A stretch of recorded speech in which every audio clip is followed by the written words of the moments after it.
বন্ধুরা, ইউটিউব প্রতিনিয়ত বিভিন্ন ধরনের আপডেট দিচ্ছে, আর আমরা যারা কন্টেন্ট ক্রিয়েটর রয়েছি তাদের জন্য ইউটিউবের আপডেট জানা অত্যন্ত গুরুত্বপূর্ণ। কারণ যদি আমরা ইউটিউবের আপডেট না জেনে কন্টেন্ট তৈরি করি তাহলে হয়তোবা কমিউনিটি গাইডলাইন স্ট্রাইক আসতে পারে আমাদের ইউটিউব চ্যানেলে। তাই ইউটিউবের আপডেট তথ্যের সাথে থেকে যদি আমরা কন্টেন্ট তৈরি করি সেক্ষেত্রে আমাদের ইউটিউব চ্যানেলে কোনো ধরনের কমিউনিটি গাইডলাইন স্ট্রাইক আসবে না। সুতরাং ইউটিউবের তথ্যের সাথে থেকে আমরা নিয়মিত কন্টেন্ট আপলোড করব এবং নিরাপদ রাখবো আমাদের ইউটিউব চ্যানেলকে। বন্ধুরা, ইউটিউবের নতুন আপডেটটি হচ্ছে PII। তো বন্ধুরা, এই PII কি তা জানবো আজকের এই টিউটোরিয়ালে। তো কথা না বাড়িয়ে শুরু করা যাক আজকের এই টিউটোরিয়ালটি।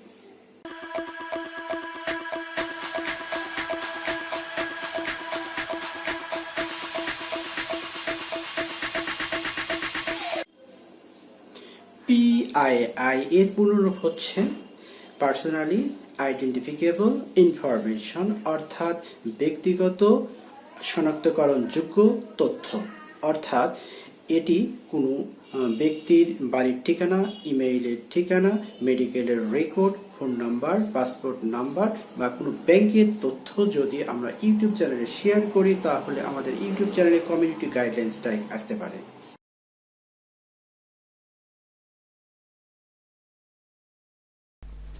Welcome to computer screen. বন্ধুরা, আমরা এখানে সার্চ বারে লিখব community guidelines, YouTube community guidelines. লেখার পরে আমরা এখানে প্রথমটাতে ক্লিক করব, YouTube community guidelines and policy. এই বিষয়টা প্রতিটা ক্রিয়েটরের জানা অত্যন্ত গুরুত্বপূর্ণ। আমরা এরপর স্ক্রল করে নিচে চলে আসব।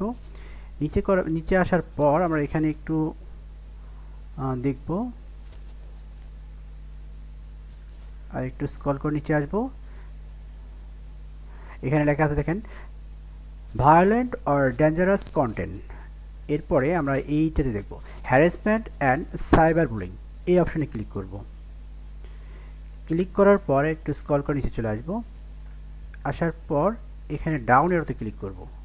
ডাউন এরোতে ক্লিক করার পর এখানে দেখতে পারবেন রিভিলিং সামওয়ান পার্সোনালি আইডেন্টিফিকেবল ইনফরমেশন, যেটাকে বলা হয় PII, such as their home address, email address, sign in credential, phone number, passport number, medical record or bank account information। অর্থাৎ এখানে বলা হয়েছে যদি কারো ব্যক্তিগতভাবে শনাক্তকরণযোগ্য তথ্য, বাড়ির ঠিকানা, ইমেইলের ঠিকানা, phone number, passport number, medical record এবং ব্যাংক তথ্য ইউটিউবে শেয়ার করা হয়, সেক্ষেত্রে আপনার ইউটিউব চ্যানেলটিতে কমিউনিটি গাইডলাইন স্ট্রাইক আসতে পারে।